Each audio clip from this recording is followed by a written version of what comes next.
Hello. Um, I'm pleased that today I'm here in Domžale with James Eaton, non-duality teacher, and we'll have a short, spontaneous talk about non-duality. So, James, welcome. Thank you for the interview. Thank you very much. Maybe on the beginning, just this broad question: what brought you to non-duality, and what actually is non-duality? Well, that's a great question. Well, my experience is what I find with people I speak to is quite common in that there's always been a sense of longing for something more in life. No matter what successes I may have achieved, or relationships, money, power, sex, whatever you want to call it, whatever we seem to have in life, somehow, ultimately, it's never enough. And so maybe we try and convince ourselves that we just haven't found the right partner, or the right career, or the right house, or the right car, or whatever it is, and then we go and try and get more of that, and ultimately see that doesn't work either. There's still that sense of lack. So this was my experience, and then that seeking then turned into a more spiritual kind of direction. So then I got interested in different meditation paths, or different things, lots of different things. I won't go into a big list, but I started to see that it was the same thing there as well. There was still this feeling of something missing. Maybe I'd have some successes, with meditation or something. For a while it was okay, but ultimately it would always come back. This sense that there's more, there's something more to life. And so I basically came to the point where I became completely disillusioned. I couldn't find this answer that I was looking for. In a way, I totally failed. And it was in that kind of sort of giving up, in a way, that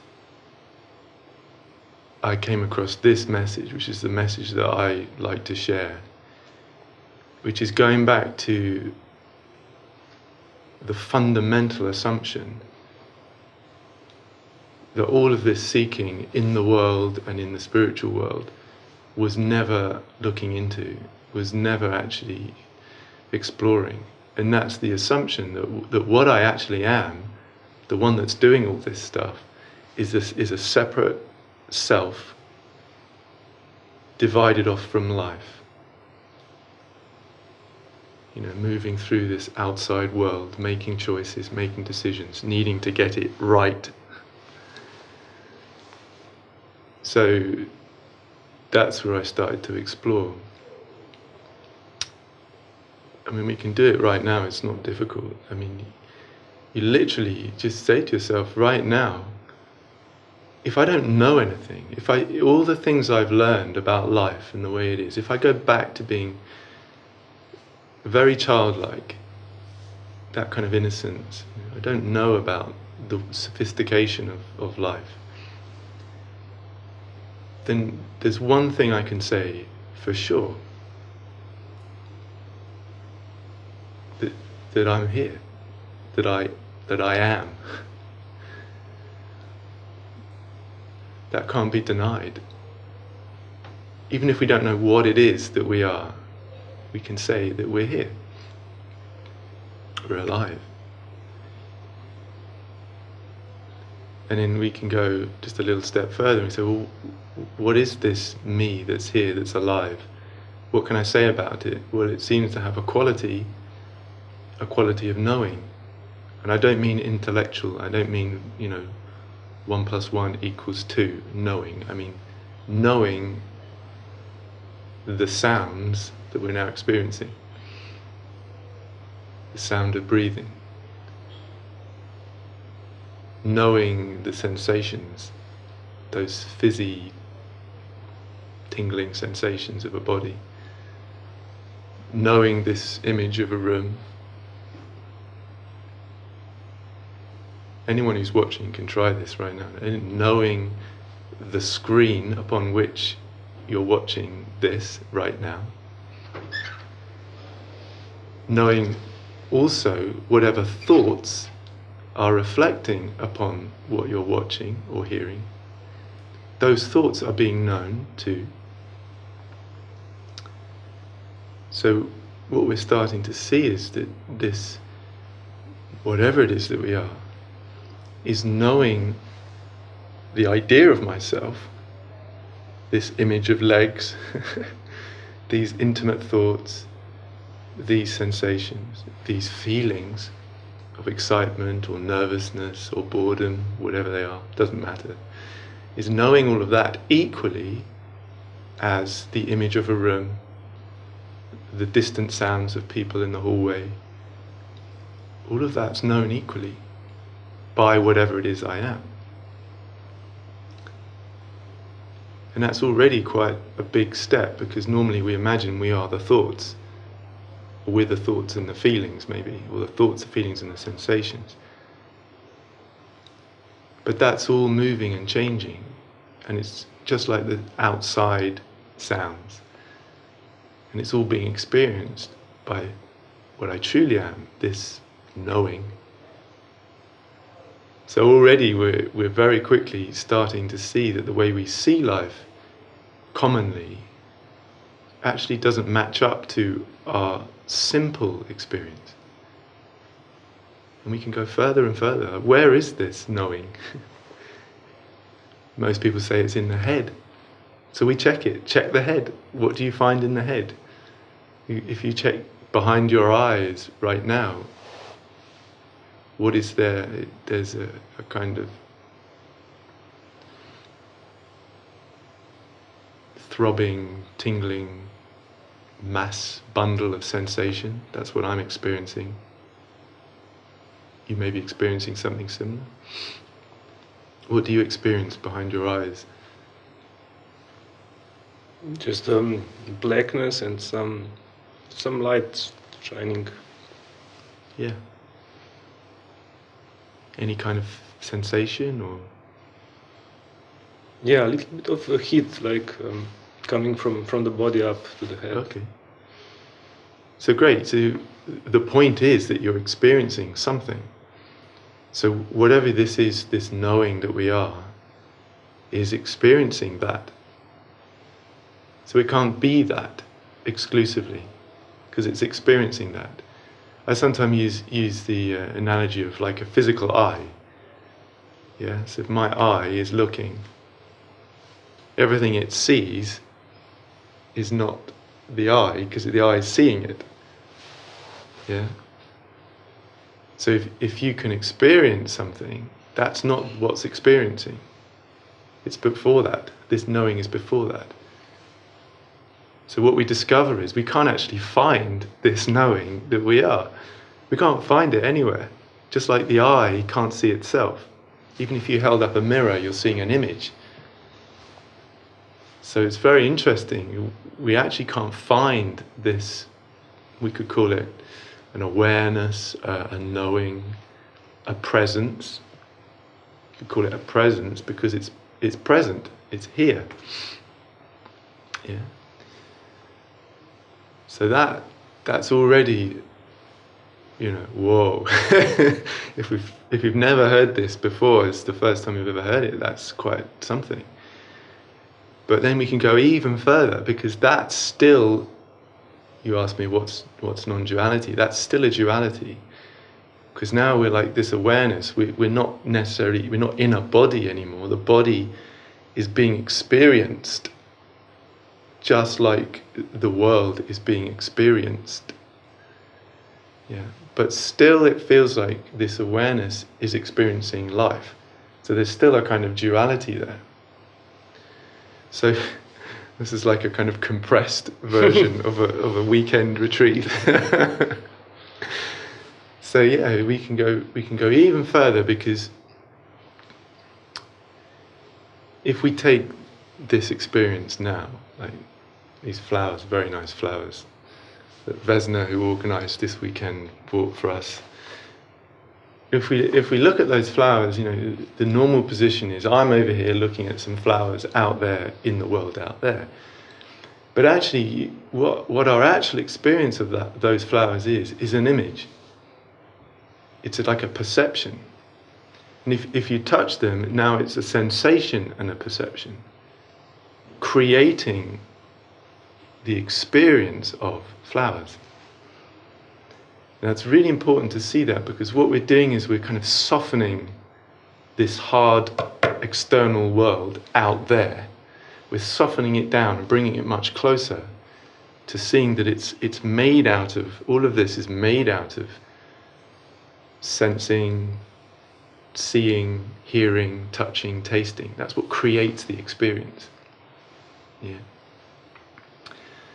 And the big question is that this knowing that we are, that we can't find, that we can't deny, can we separate it from a sound, a sensation, a thought? Can you even find a thought in order to separate it from this that's knowing that thought?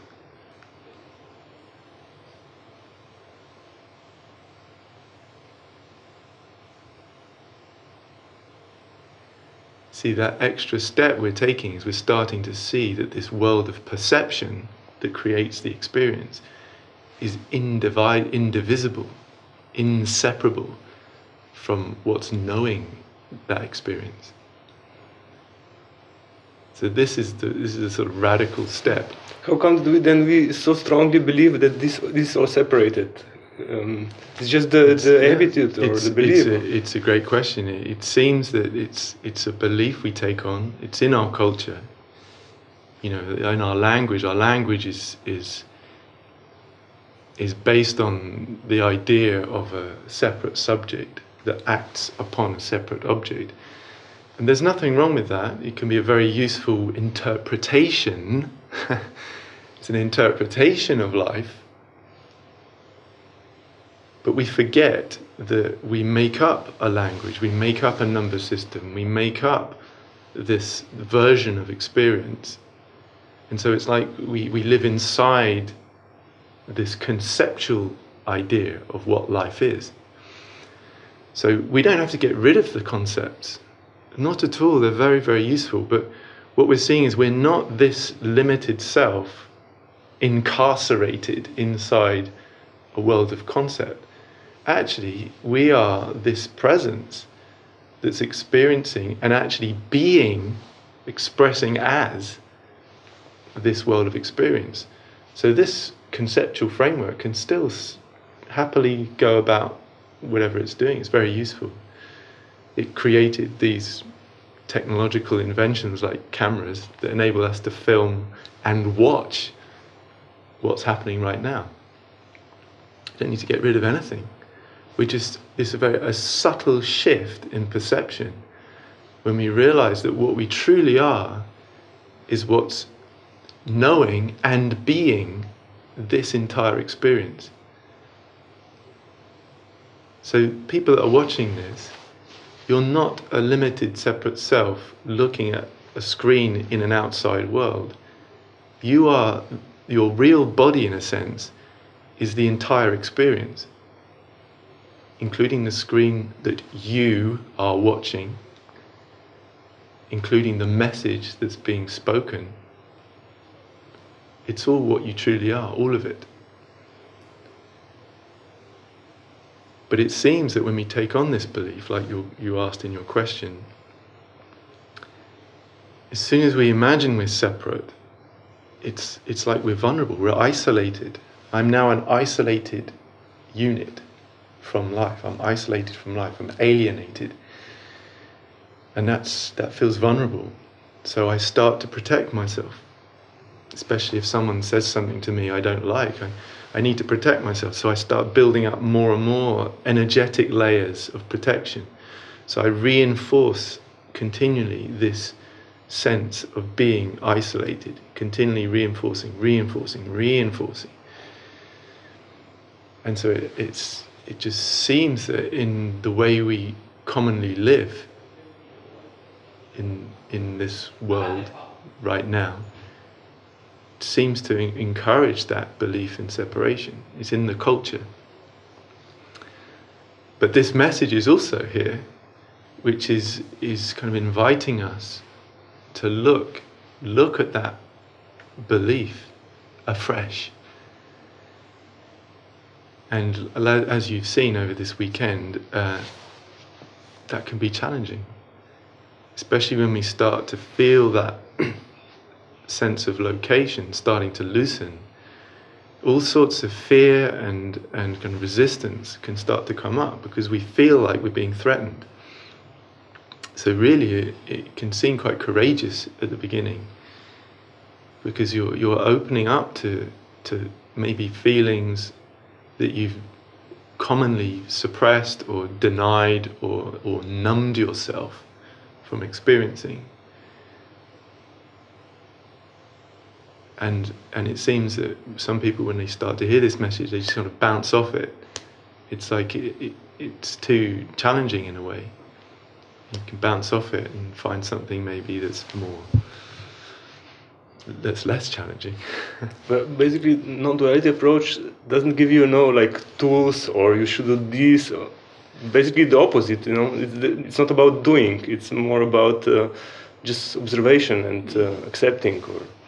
Yeah, in a way, it's more about being what you are rather than doing. But it's tricky, this, because there are different, like anything, there are different kind of ways of presenting the non-duality message. Yeah. Some will be very direct and say there's no one here, there's no one sitting on a chair, there's just life happening. Which is very true. However, I know from my own experience, whilst that can be kind of mesmerizing, it can be wow, very exciting to hear initially, and maybe some people can have a real breakthrough with that kind of message. For many people, it doesn't provide that, and it can leave you feeling very frustrated. And in my own kind of journey, I discovered a way of, if you feel like you're separate, if you really believe you're a separate self, then there are things that you can do. There are tools, in a sense. Just like we've just been doing at the beginning of this interview, you can actually look at your experience and ask yourself, well, does it really match up to the way I imagine it to be? Does it really seem as if I'm a separate self? If I close my eyes, if I go into the experience of eyes closed, and if I see this projected image of a body that my mind puts into that, if I actually go into the sensations that I experience when my eyes are closed, do I actually find an edge to any of that? Can I find where a sensation of my left foot, can I find where that sensation ends and space or floor begins? Is there a definite end point? Just little things like that. We can start playing with our experience, like just being curious about it. And then when we find a resistance coming or a feeling that we commonly run away from, what if we just enjoy that feeling? Ooh, the discomfort of it. What if we unattach the label discomfort, unattach the label fear? What if we actually enter into it? It's like it's welcome into life. These are things that we can do, and what we start to discover is, no, I can't find an edge. No, when I'm really in these feelings, these sensations, I can't actually find where I begin and where I end. I start to feel this kind of unity, the end of disconnection. I start to feel very connected. And the I I'm talking about doesn't seem to be this anymore. it starts to be the entire experience. This is my body. And the extraordinary thing is then the way we act in life, I'm seeing myself, not this personal self, but here as I speak to you. And so there's just a feeling of love and connection, rather than like a feeling of suspicion and, ooh, maybe what's he trying to get from me? Or, well, I need to be careful here. And you can see how it has an effect on your entire experience of being. And suddenly all these, the tenets of Christianity and all the different religions, they're not things you have to practice. They're things that come for free. Love thy neighbour. I am my neighbour. Why would I not love my neighbour? I don't need to practice that. It becomes free. It comes for free. Yeah, my question was regarding this, what you were speaking now, that let's say if I feel like bad, like contraction and separated, very like basic question, what can I do? What should I do? I want to get better, I want to get connected, I want to feel love. And so then we go to spirituality, we go to meditation, yoga class, tai chi class, whatever. So we want to get better, we want to get connected. Yeah. So what's to do in non-duality in this kind of... Yeah, so that what you're saying is great, because there is this, it's incredible, no matter how much we take on, no matter how much we kind of shrink away from life, there's still this yearning. It's like a pull. It's like a gravitational pull that, no, there's more. And it doesn't let us go. And if for some of us who may be more sensitive, I don't know, it's just life becomes impossible until you follow that kind of pull to explore this, whatever it is, what is it that I am. And so we go in to do all these different things that you've described, and maybe we find some kind of resolution there, some kind of benefit. But my experience is it's never enough. It doesn't matter if I still think I'm meditating, if I still think I am doing my yoga, then no matter how disciplined and no matter how committed I am to that, the fact that I still believe I'm a separate self, separated off from life, that longing will still be there, that longing to connect. So when people come and see me, what I always tend to do is if you believe you're separate, just like we've been saying, we can start to explore that belief, just like we've been doing. There is a message that says there's nothing you can do, contraction is fine, which is true. Ultimately, contraction is life happening. It's life being contraction. It's life being unhappiness. It's life being depression. That's all just what's happening, yes. However, this urge to look more deeply into that, this urge to come home, if you like, we can honor that rather than suppressing that and saying there's nothing to do. We can honor that yearning and start checking out what we believe to be true in a very simple, childlike way, our first-hand experience.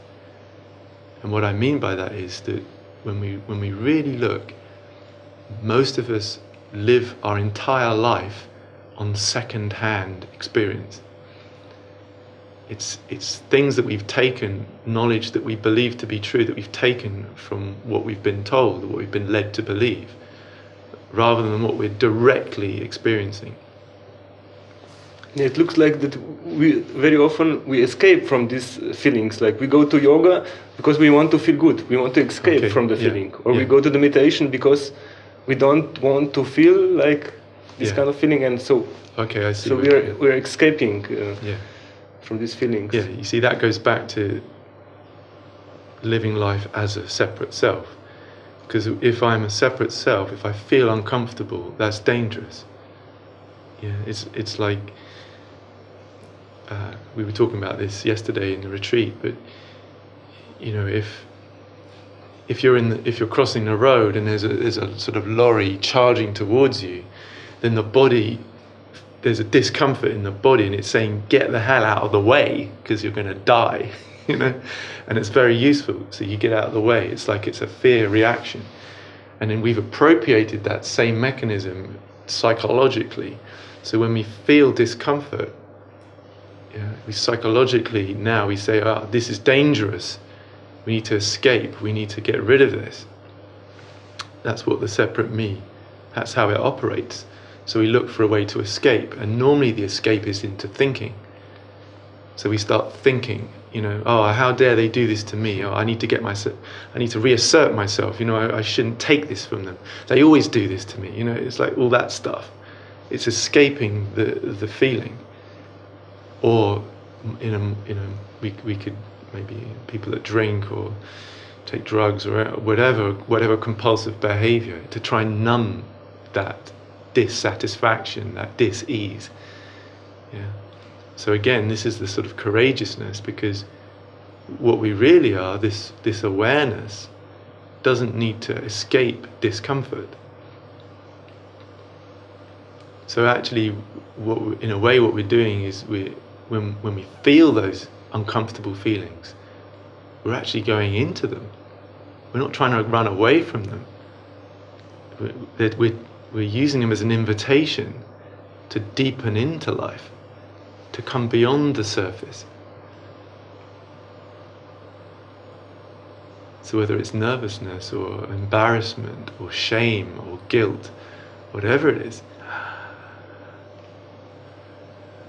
right there, that's energy, it's aliveness. Without the labels, that's life happening. And if we're not trying to escape it, we start to lose this solid boundary of a me separating me off from a world. And we start to feel, this entire experience is what I am, knowing and being this experience. So as I understand it, there are we can say there are kind of two steps. That first we start to observe, let's say, some emotion or thoughts, and then we shift our identity to observer.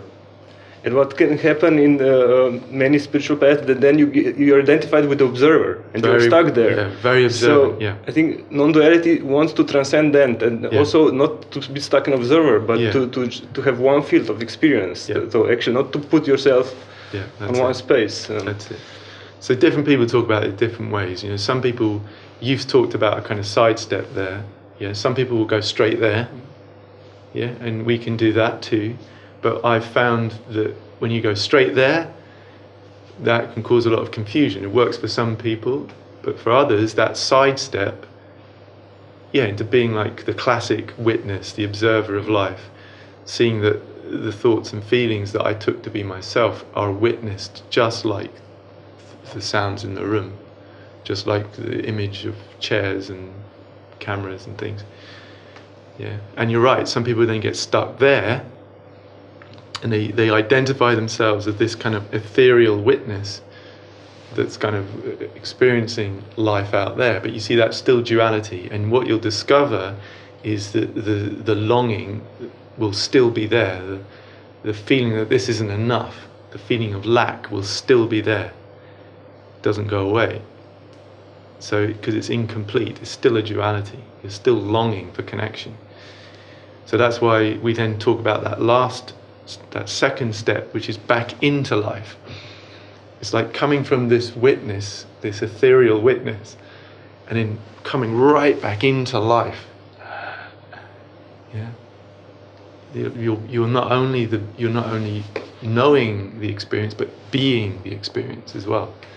That's the kind of what I would call, the name I would give that is true love. Because it's kind of marrying together that knowing with the experience of living. It's the two coming together, not even intimate, but closer than intimate. It's just like one with each other. And that to me, it would be the only definition that makes sense of what you would call love. Not a love for one person for another, but just love. It's the homecoming.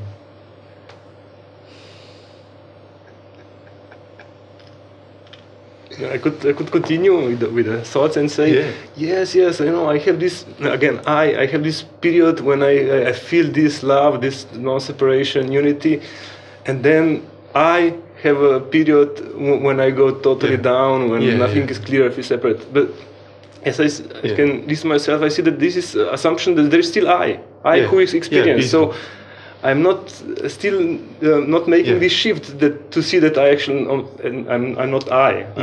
I love what you're saying there, because often what seems to happen is we still see life from a kind of me-centric point of view.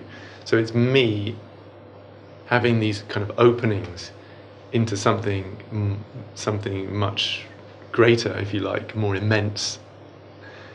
And what we're doing in a way is we're turning that model around, we're turning it upside down, and we're seeing that the openings that you're having it's not like you're discovering something. All that's happening, it's like something's relaxing. Like the grasping of the framework of the way it is being let go of somehow. And all that's happening is you're seeing yourself as you truly are. And then the contraction comes back again out of habit and seems to pull it all back together into being a me in an outside world. So it's actually the opposite movement to what we think. When we have an opening, we're actually realizing what we actually already are. So that habit carries on, that can carry on. But when you see what you are, it doesn't matter. It can do whatever it wants. The experience can be whatever it wants. It could be open and expansive, or it can be of a very focused looking at a flower bud. It doesn't matter. It's still you being that experience. There are lots of great analogies for this.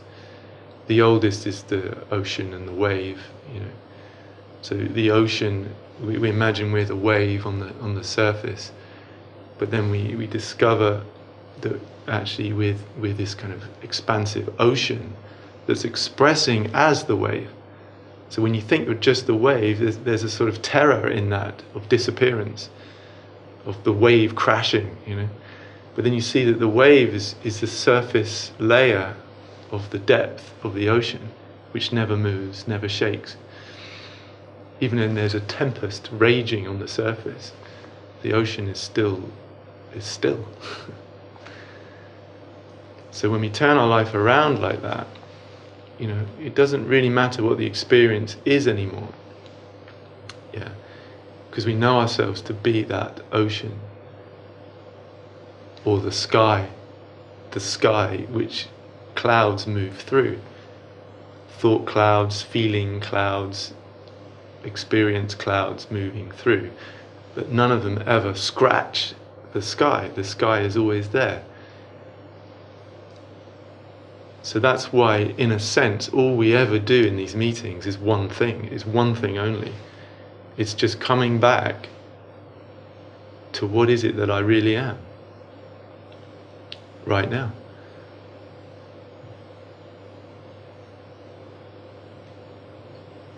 And if that's not clear for us, then, well, what's knowing the sensations? Equally as the sound of air conditioning. Equally as this thought that might be thinking, what's this guy talking about? Or yeah, this is great. The content is not so relevant actually. It's just the fact that that content is being known by whatever it is that we are. Can we find it? Where is it? Can we separate it from the experience? These are the things we can play with. Oh, that feels uncomfortable. Oh, what if I feel the discomfort? What if I really go into that? Is it really dangerous?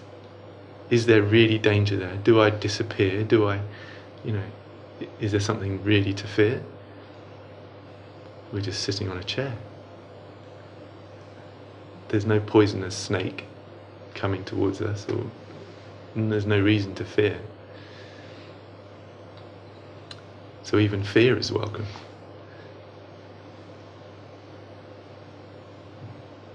So you think that we tend to forget about all that when, let's say, we're not on satsang, we're not with similar people who would encourage us to look deeply, to have this kind of observation. What happens actually? We get back to the habit. We forget. We go back to the small eye, or yeah, we've been playing the same habit for 30 years, 40 years, 50 years, sometimes 60 years, 70 years. It's so ingrained. Believing the thought stream and buying into the contracted feeling. I mean, if you tense your legs, then somehow they kind of pop out of the experience more, because there's a tension there. So if you're subtly tensing the physical body, it feels like it's more centered, more located. So there's all these things that we do, believing that we're separate, that reinforce that belief. So we can very easily find ourselves meeting life from this center of a me very quickly because of those habits. So in a way, it's like any habit that you're breaking. If you look into it and you see that it just isn't true, and we can do that in the ways that we've been doing. You can do it anytime you like, not as a disciplined practice, because then it gets dull and boring, and then it's another thing that I am doing. But out of the love of just tasting that, that love actually, that coming home, then, I mean, in a sense, what I'm doing is encouraging people they don't need me. I don't have anything. And I've got nothing special whatsoever. I'm not in some special state or anything. I haven't got anything that you haven't got. So all I'm doing is encouraging you to see what you already are, and to see these habits that reassert themselves out, because it's like we just buy into it. Because it feels secure, it feels safe. Oh, I know what life is. Yes, I know. Suddenly I feel safe again. And as soon as the rug's pulled from under your feet, the truth is, I don't know anything. I don't know anything at all about life. That's the reality. And nobody does. I can know that I am, and I can know that whatever it is that I am has this quality of knowing, and I can't separate it from whatever's happening. Those things I can know, because I can explore that in my own experience.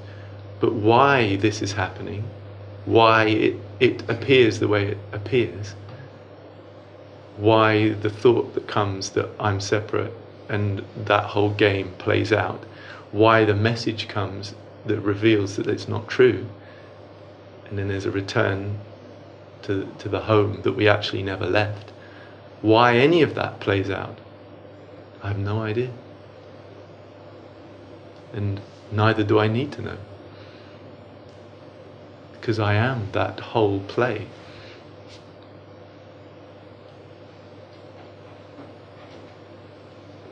We can come up with ideas like consciousness is expressing as a world of appearance in order to know itself, things like that.